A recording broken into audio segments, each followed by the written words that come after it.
Good afternoon students. मैंने आपके लिए कल वीडियो दी थी कंप्यूटर के जो डेवलपमेंट के बारे में, कंप्यूटर की सारी डिटेल्स की, कंप्यूटर कहाँ से आया, किस तरह से, ये सारी डिटेल्स मैंने आपको कल प्रोवाइड की थी। और आज जो मैंने आपको बताया था कि मैं जो भी कंप्यूटर्स कब आया, उसकी जो पीढ़ियाँ क्या क्या थी, कि स्टेप बाय स्टेप वो कैसे बढ़े, मैं आपको इस वीडियोज में क्लियर करूंगा। ठीक है ना। कल मैंने जो आपको क्लासिफिकेशन दिया था वो किसका दिया था? कंप्यूटर्स का। कंप्यूटर क्या होता है, कैसे क्या है, और दूसरा उसका जो डेवलपमेंट है, विकास उसका कैसे हुआ। ठीक है ना। आज मैं आपको बताना चाह रहा हूं कि जो कंप्यूटर्स की जनरेशन है, पीढ़ियां जिसको बोलते हैं, कि वो कैसे डेवलप हुई, कैसे कैसे आगे बढ़ी। ठीक है ना। तो आज क्या आएगा हमारा? Computer generation. आज का टॉपिक है हमारा कंप्यूटर जनरेशन। Computer generation. ठीक है। हिंदी में अगर बात करेंगे हम इसको तो क्या बोलेंगे? कंप्यूटर पीढ़ियां। ठीक है। तो कौन कौन सी पीढ़ियां थी हमारी कंप्यूटर से संबंधित? आज तक केवल 5 पीढ़ियां हैं, मतलब 5 जनरेशन हमारी आज तक डेवलप हुई है। ठीक है। कितनी? 5। टोटल कितनी है? 5। इस 5 में आपकी पहली जो फर्स्ट जनरेशन थी, ठीक है, फर्स्ट जनरेशन यानी कि जो प्रथम पीढ़ी थी, पहली जनरेशन जो हमारी आई थी वो सन 1942 से लेकर 1955 के बीच। ठीक है। कब थी हमारी? 1942 से 1955 के बीच। इस सन के बीच में क्या था कि हमारी फर्स्ट जनरेशन थी। मतलब जनरेशन कैसे डिफाइन थी? कंप्यूटर से हमारी स्टार्टिंग में बनना जब शुरू हुए थे तो उसमें क्या था, कंप्यूटर बहुत सारे बड़े होते थे। कंप्यूटर में बहुत सारे ऑटोमेटिक गियर्स होते थे, जो मैंने बताया था आपको। मैकेनिकल पार्ट्स ज्यादा होते थे, अलग अलग जो है पार्ट्स इकट्ठा करके उनका जो रूप था या उनको जो देखने का जो व्यू था वो बहुत बड़ा था। मतलब एक रूम से भी बड़े कंप्यूटर्स होते थे। एक जो पहले के हमारे कंप्यूटर्स, आप अपने बुक्स में कभी देखना, प्रिंटेड हो या फिर कभी ऑनलाइन सर्च करना, उसमें कंप्यूटर्स जो थे वो उनका जो आकार था वो एक एक रूम से भी बहुत ज्यादा बड़ा था। मतलब रूम भी छोटे पड़ जाते थे, इतने बड़े थे। ठीक है। तो वही जनरेशन में हमारा ये था। तो पहली जनरेशन जब थी तो पहली जनरेशन में हमारा किसका यूज होता? पहली जनरेशन में हमारा हुआ था वैक्यूम ट्यूब का। Vacuum tube. अब वैक्यूम ट्यूब क्या होती है? आपके यहाँ टेलीविजन होंगे, जैसे अभी आज के समय में एलईडी या एलसीडी टीवीज आ गए हैं।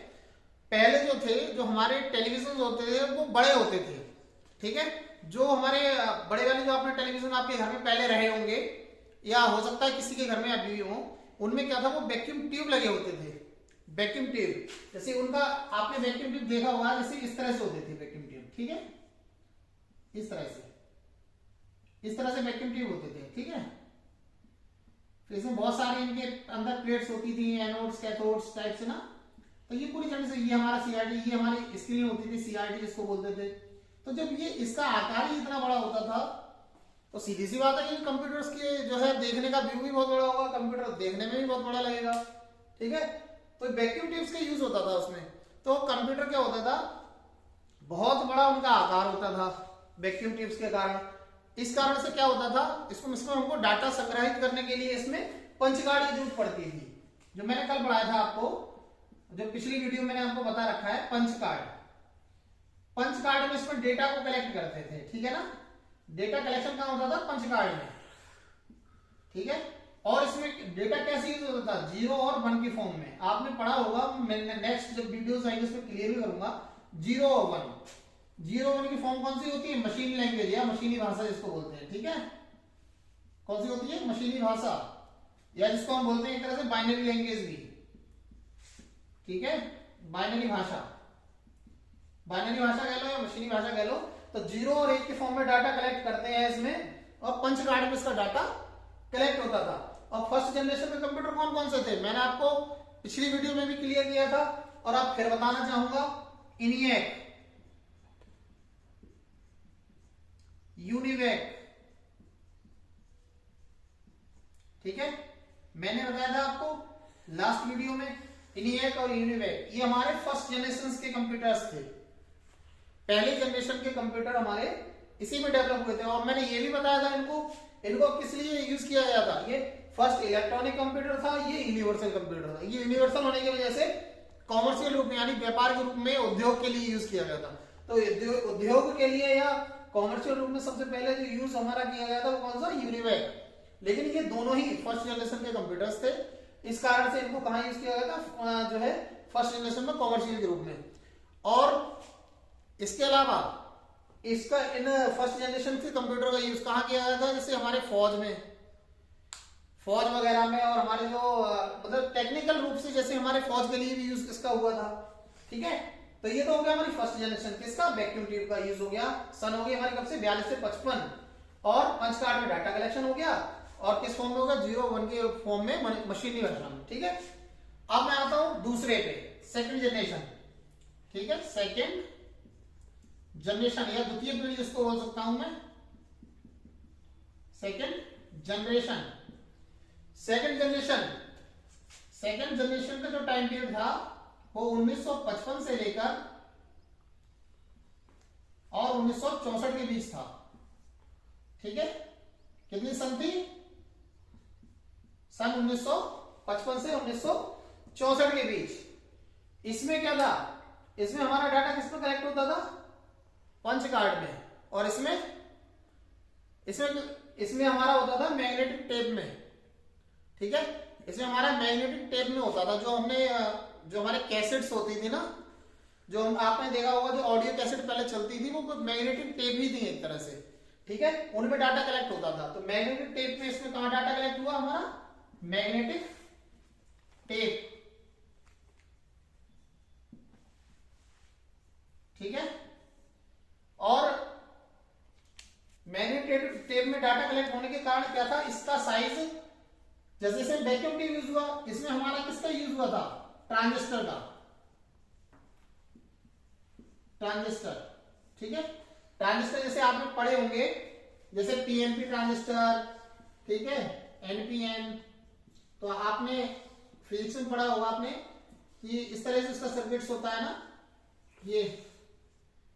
ठीक है, इसमें एक ये कलेक्टर होता है, ये अमीटर होता है, ये बेस होता है। तो इस तरह से ये ट्रांजिस्टर, लेकिन इसका अगर वैसे अगर रूप देखोगे आप देखने में, तो आपको इस तरह से ट्रांजिस्टर मिलेगा, इस तरह से ऐसे। इसमें 3 ये निकले होंगे, 1 2 3 इस तरह से ना, ये ट्रांजिस्टर होता है। इससे एक सर्किट होता है ना, इलेक्ट्रॉनिक सर्किट, तो वो इस तरह से होता है। वैक्यूम ट्यूब बड़ा होता था, उसके कंपैटिबिलिटी में क्या हुआ, ट्रांजिस्टर के यूज होने लगा, तो इनका साइज भी कम हो गया। ठीक है, ये 1 रूम के बराबर अगर होते थे तो ये हाफ रूम के बराबर एक तरह से होने लगे। ठीक है, और इसमें क्या था हमारा डाटा, किसमें, मैग्नेटिक टेप में होता था। ठीक है, और सबसे बड़ी बात क्या थी, जब ये बड़ा होता था तो इसमें बिजली भी, इलेक्ट्रिसिटी भी खर्च बहुत ज्यादा होती थी, किसमें, फर्स्ट जनरेशन में। उसकी अपेक्षा द्वितीय जनरेशन में बिजली की खपत कम होती थी, और इसको ठंडा करने के लिए क्या होता था, एसी का यूज होता था। आज सीधी सी बात है, जब ये इतना बड़ा था, इसको गर्म होगा, एक रूम में अगर ये गर्म होगा तो ये खराब होने के चांसेस ज्यादा होंगे। तो इसमें एयर कंडीशनर का भी यूज होता था, कि इसमें एसी कंपलसरी था, इसमें एसी। और फिर जब एसी कंपलसरी था तो सीधी सी बात है कि बिजली की खपत हमारी ज्यादा होगी, इसमें हमारी बिजली की खपत कम होती है, क्योंकि इसका साइज कम हो गया, बिजली की खपत कम हो गई, तो इसी कारण से ये जो है हीट भी कम जनरेट करेंगे और बिजली की खपत भी कम हो जाएगी हमारी। ठीक है, ये होगा हमारे कौन से, सेकंड जनरेशन। अब मैं आता हूं थर्ड जनरेशन पे। ठीक है, तीसरा, थर्ड जनरेशन।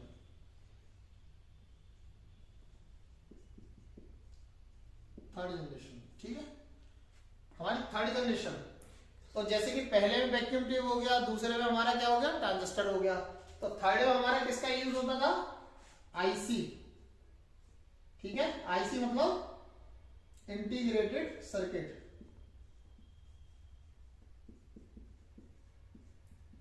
Integrated circuit. ठीक है, आईसी आपने देखी होंगी, इस तरह से आईसी होती है, इस तरह से आईसी में बहुत छोटी छोटी पिन्स वगैरह लगी होती है ना, तो छोटी छोटी आईसीज होती हैं। तो इसका कॉम्पैक्ट ट्रांजिस्टर के मुकाबले और छोटा हो गया कॉन्सेप्ट, आईसी और छोटे फॉर्म में आ गई तो उसका साइज और छोटा हो गया। और इसकी जो हमारी सन थी वो क्या थी, 1965 से लेकर 1974, ठीक है। इसकी जनरेशन कब से थी हमारी, 1965 से 1974 की थर्ड जनरेशन जो हमारी थी, जिसमें थर्ड जनरेशन कंप्यूटर्स का हमारा यूज हुआ था, ठीक है। आईसी का यूज हो गया इसमें। दूसरा इसमें हमारा क्या था, एलएसआई, लार्ज स्केल इंटीग्रेशन, जिसको हम बोलते हैं लार्ज स्केल इंटीग्रेशन, ठीक है। लार्ज स्केल इंटीग्रेशन मैं आपको बता देना, इंटीग्रेशन का मतलब होता है कि एक जगह बहुत सारी चीजों को लगा देना। इंटीग्रेशन का मतलब इसमें क्या था, इसमें सिलिकॉन चिप, जैसे कि हमारा आपने पीसीबी देखी होगी, जो आपने टीवीज वगैरह में जो पीसीबी होते हैं उसमें बहुत सारे सर्किट इनबिल्ट होते हैं ना, वैसे पीसीबी पर बहुत सारी क्या था, आईसी के लिए, ट्रांजिस्टर के लिए, ठीक है, आईसी ट्रांजिस्टर, वो एलएसआई टेक्निक से यानी लार्ज स्केल इंटीग्रेशन टेक्निक से एक ही चिप पर लगा दिए जाते थे, जिससे साइज क्या था, बहुत कॉम्पैक्ट हो गया और इनकी जो क्षमता थी, इनकी संग्रहण क्षमता या जिसको हम स्टोर करने की कैपेसिटी थी वो भी बढ़ गई। दूसरा इसको रन भी, मतलब जब इसमें डाटा हमारा रन होता था तो उसकी भी स्पीड बढ़ गई, ठीक है। तो ये हमारा क्या था, ये थर्ड जनरेशन हमारी यहां पर आ गई, ठीक है। और यहीं से हमारी थर्ड जनरेशन से ही हमारा एक क्या निकल के आया, यहां से ही जब हमारा थर्ड जनरेशन से ही हमारे जो कंप्यूटर्स का हमारा विकास हुआ वो हमारा यहीं से हो गया। मतलब सेकंड जनरेशन से हो, वैसे तो फर्स्ट जनरेशन से हुआ था, लेकिन सेकंड जनरेशन में जो हमारा जनरल पर्पस कंप्यूटर थे वो सेकंड जनरेशन में हमारे पास आ चुके थे। उन्हीं सेकंड जनरेशन कंप्यूटर्स में एलएसआई का यूज करके अब ये यूजेबल होने लगे डिफरेंट जगह काम करने के लिए, ठीक है। जैसे कि वो व्यापार के लिए थे फर्स्ट जनरेशन, अब सेकंड जनरेशन जो आ गए वो और किसी कॉम्पैक्ट के लिए, उन्होंने और किसी कॉन्सेप्ट के लिए ले लिए, ठीक है। कॉम्पैक्ट हो गया उनका साइज, वो वही और जगह रखे जाने लगे, ठीक है। एलएसआई हो गए हमारे। अब एलएसआई हमारा क्या आ गया, एलएसआई हमारे जैसे कि अगर हम बात करेंगे तो हमारे पर्सनल कंप्यूटर भी एक तरह से इसमें आ सकते हैं एलएसआई में। और दूसरी हम बात करें, आपने देखे होंगे रेलवे वगैरह में जो यूज होते हैं आपके कंप्यूटर्स, जो बड़े से होते हैं बॉक्स टाइप के, जिनको हम क्या बोलते हैं डेस्कटॉप कंप्यूटर्स ना, वो भी हमारे इसमें आ सकते हैं, क्योंकि एलएसआई टेक्निक पे ही आधारित है वो, उन पे एक पीसीबी पे प्लस वैक्यूम ट्यूब के साथ ही है वो, तो वो हमारे इसमें थे थर्ड जनरेशन में, ठीक है।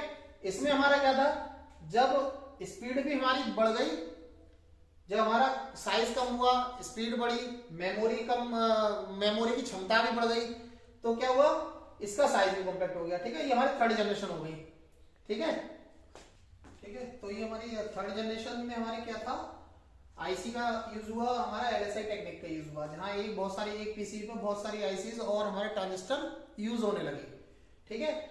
और इसके साथ साथ मैं आपको एक चीज और बता देना चाहूंगा, इसी में थर्ड जनरेशन में ही हमारा क्या है, रैम का यूज होने लगा था। रैम, जिसको हम क्या बोलते हैं, random access memory, random access memory. मैं इसके बारे में सब कुछ पढ़ाऊंगा जब आपको मेमोरी कराऊंगा ना, कंप्यूटर की फंक्शनलिटी बताऊंगा, कंप्यूटर कार्य कैसे करता है ना, उसमें ये सारी आएंगी मेमोरीज में रैम क्या होती है, रोम क्या होती है, सारा सब कुछ बताऊंगा, ठीक है। दूसरा इसके साथ साथ मैं आपको एक और बता देना चाहूंगा बात, आईसी, जिसमें आईसी का यूज हुआ है, इंटीग्रेटेड सर्किट, इसका आविष्कार किसने किया था, जेएस किल्बी, ठीक है, जेएस किल्बी। आईसी के आविष्कार कौन थे, जेएस किल्बी। आईसी का यूज किसमें हुआ था, थर्ड जनरेशन में, ठीक है। अब रैम का जब यूज हमारा यहाँ पर होने लगा, तो रैम के यूज के कारण हमारा क्या था, जो है हमारा हार्डवेयर और सॉफ्टवेयर अलग अलग मिलना प्रारंभ हो गए, ठीक है। जिससे क्या था, एक समय पे जैसे हमारा यूजर कोई अगर सॉफ्टवेयर अपने अनुसार लेना चाहे तो सॉफ्टवेयर ले सकता है। इससे पहले क्या था, हार्डवेयर सॉफ्टवेयर अलग अलग नहीं होते थे, ठीक है। अब उसको जैसे सॉफ्टवेयर अपने अनुसार चाहिए तो यूजर ने क्या किया, मल्टी यूजर सिस्टम में जिस यूजर को जैसा सॉफ्टवेयर चाहिए वो उसने अपने अकॉर्डिंग सॉफ्टवेयर खरीद सकता था, ठीक है। थर्ड जनरेशन ये हमारा हो गया। अब थर्ड जनरेशन के बाद अब कौन सी आएगी, फोर्थ जनरेशन, ठीक है। अब हमारी कौन सी आ गई यहां से, फोर्थ जनरेशन का जो टाइम पीरियड था वो सन 1975 से और अब तक, यानी टिल नाउ, ठीक है, यानी कि अब तक चल रहा है, ठीक है ना, अब तक एट प्रेजेंट में ये है, ठीक है ना, ये है इसमें क्या था, जो हमारा फोर्थ जनरेशन जो हमारी थी ना, फोर्थ जनरेशन में हमारा, थर्ड जनरेशन में तो हमारा क्या था, एलएसआई टेक्निक का यूज हुआ था। फोर्थ जनरेशन हमारा क्या था, एलएसआई टेक्निक की जगह हमारा क्या आ गया, एलएसआई की जगह आ गया VLSI, very large scale integration, और इसके साथ साथ क्या आ गया, ULSI, ultra large scale integration. ठीक है, इंटीग्रेशन, ठीक है, ये हमारा आ गया इसमें इंटीग्रेशन। ठीक है, एलएसआई में क्या था हमारा, पीसीबी में बहुत सारे कॉन्सेप्ट जो थे क्या थे, आईजीज और ट्रांजिस्टर जो क्या था उसमें कलेक्ट करके उसको वर्क में लिया जाता था। बीएसआई की एलएसआई में क्या था हमारा, माइक्रो प्रोसेसर का यूज हो गया। हमारे जो फोर्थ जनरेशन थी इसमें किसका यूज हुआ, आईसी रिप्लेस कर दी गई, इसमें आईसी की जगह किसका यूज हो गया हमारा यहाँ पर, माइक्रो प्रोसेसर का, माइक्रो प्रोसेसर का। ठीक है, और माइक्रो प्रोसेसर का यूज होने के कारण क्या था, इसमें स्पीड में भी इसकी क्षमता में वृद्धि हो गई। आज के समय में जो हम कंप्यूटर्स यूज कर रहे हैं वो माइक्रो प्रोसेसर बेस्ड ही हैं। ठीक है, और माइक्रो प्रोसेसर यूज होने की वजह से क्या था, रैम भी यूज हो चुकी थी हमारे पिछले जनरेशन में, तो रैम का यहां से क्या था, रैम का विस्तार किया गया, उसकी संगणन क्षमता में, यानी कि उसके जो उसमें डाटा कलेक्शन करने की क्षमता है उसमें वृद्धि की गई। ठीक है, माइक्रो प्रोसेसर की स्पीड भी बढ़ गई। तो इसके बाद क्या हुआ हमारा, यहां से हमारी जनरेशन जो हमारे कंप्यूटर्स होते क्या था, उनका साइज और कॉम्पैक्ट हो गया। ठीक है, और इनका यूज हमारा किसमें होता था, यूएलएसआई बीएसआई टेक्निक का, माइक्रो प्रोसेसर के साथ साथ इनका यूज होने लगा। ठीक, और इसमें एक चीज और मैं बताना चाहूंगा आपको, इसमें क्या था, एक बीएल, ठीक है, तो इसमें फोर्थ जनरेशन हमारा क्या हुआ, बीएलएसआई यूएलएसआई टेक्निक का यूज करके माइक्रो प्रोसेसर हमारा इसमें यूज होने लगा। तो इसमें क्या था, अब हमारा अब ये एक लो लेवल पर अब हम इसका यूज नहीं कर सकते, मतलब इसका अब इसका यूज जो है, जब इस टेक्निक का यूज हुआ तो ये बहुत बड़े ब्रॉड लेवल पे यूज होने लगा, जैसे कि कहीं और क्षेत्रों में, जैसे कि आपका सिलाई और कॉमर्शियल, जैसे कि पहले था व्यापारिक कॉमर्शियल वाहन, कॉमर्शियल वगैरह रूप में उद्योग में, लेकिन अब क्या था सिलाई में, उसके साथ साथ और भी जो हमारे क्षेत्र हैं उन सारे क्षेत्रों में इसका व्यापक रूप से प्रयोग होने लगा, क्योंकि बहुत सारे कॉम्पैक्ट हो गया। ठीक है, इसके साथ साथ इसमें क्या था, इसमें जो कैपेसिटी के लिए, संग्रहण के लिए, यानी कि जो इसमें संग्रहण क्षमता थी इसकी कैपेसिटी के लिए इसका यूज होता था। पहले क्या था, मैग्नेटिक टेप और मैग्नेटिक डिस्क। अब इसमें क्या आ गया हमारा, semi conductor memory, semi conductor memory. ठीक है, सेमी कंडक्टर मेमोरी मतलब कॉम्पैक्ट, जैसे हमारी पेन ड्राइव वगैरह ही होगी, हमारी सब सेमी कंडक्टर मेमोरीज है, बहुत छोटे रूप में है, लेकिन इसमें डाटा हम बहुत सारा कलेक्ट कर सकते हैं। ठीक है, सेमी कंडक्टर मेमोरी का यूज हो गया। दूसरा क्या है, इसी में हमारा जब हमारा माइक्रो प्रोसेसर का हमारा इसमें प्रयोग होने लगा, तो यहीं से हमारा एमएस ऑफिस, ठीक है, MS DOS, Apple Mac OS जिसे हम बोलते हैं ना, एप्पल का मैक ओएस, ये सारे ऑपरेटिंग सिस्टम यहीं से हमारे डेवलप हो गए, यहीं से ये जो है इनकी शुरुआत हो गई। इसके साथ साथ इसमें क्या है, सी लैंग्वेज का भी विकास यहीं से हो गया, सी लैंग्वेज भी हमारी यहीं से यूज होने लगी। ठीक है, और इसके साथ साथ जब सी लैंग्वेज हमारी कौन सी थी, सी लैंग्वेज हमारी लो लेवल लैंग्वेज के बाद, जैसे हाई लेवल लैंग्वेज में फर्स्ट स्टेप था हमारा सी लैंग्वेज का। ठीक है, इसके बाद C++ आई, जावा आई।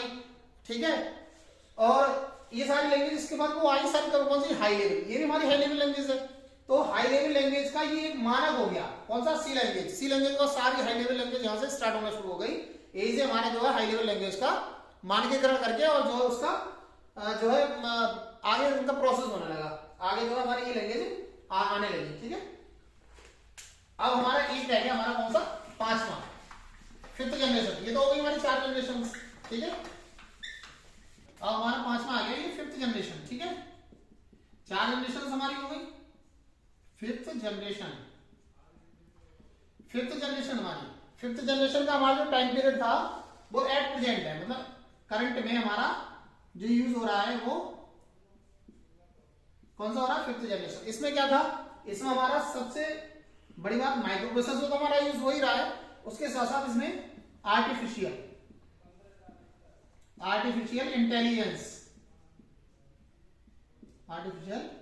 इंटेलिजेंस, मतलब इसको हम बोलते हैं कृत्रिम बुद्धिमत्ता।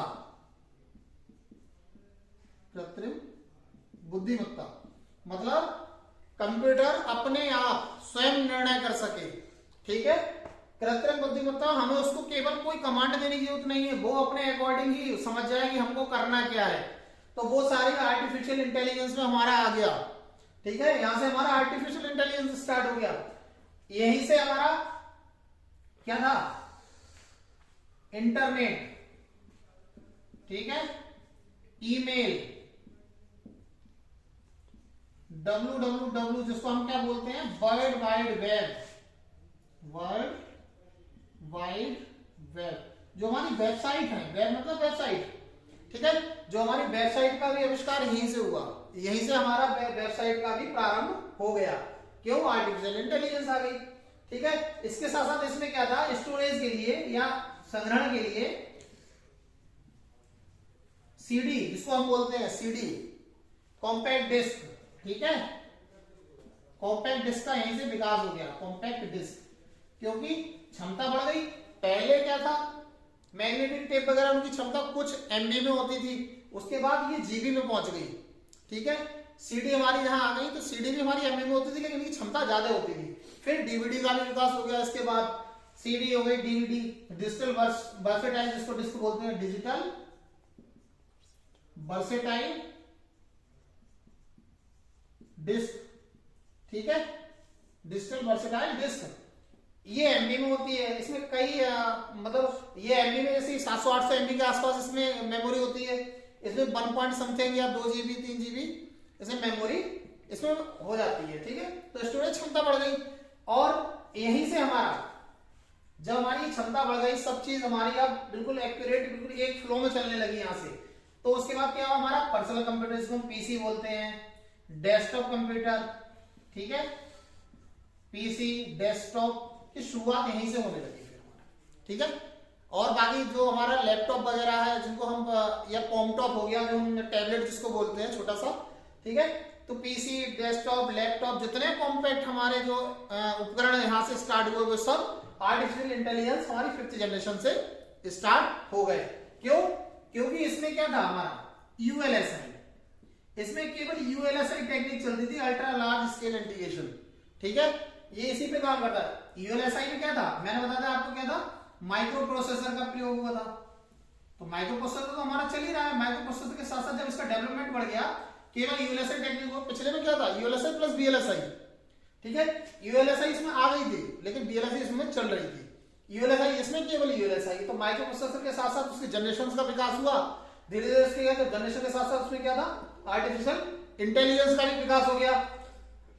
फिर क्या था, जब आर्टिफिशियल इंटेलिजेंस का जब विकास हो गया और उसमें कॉम्पैक्ट डिस्क का स्टोरेज के रूप में प्रयोग होने लगा, इंटरनेट यूज होने लगा, ईमेल का हम यूज करने लगे, आज के समय में हम जो डिजिटलाइजेशन देख रहे हैं, ठीक है। तो वो सारा हमारा कहां से आ गया, 5th जनरेशन में आ गया, ठीक है। तो यहाँ पर स्टूडेंट्स मैंने आपके लिए सारी जनरेशन यहाँ पे क्लियर कर दी है, और नेक्स्ट वीडियो में मैं आपको इसके बाद जो नया टॉपिक होगा, फंडामेंटल ऑफ कंप्यूटर्स, ठीक है, कि कंप्यूटर वर्क कैसे करता है, वो प्रोसेस कैसे करता है, ठीक है ना। तो वो मैं सारा आपको अब नेक्स्ट वीडियो में बताऊंगा। Okay, thank you students.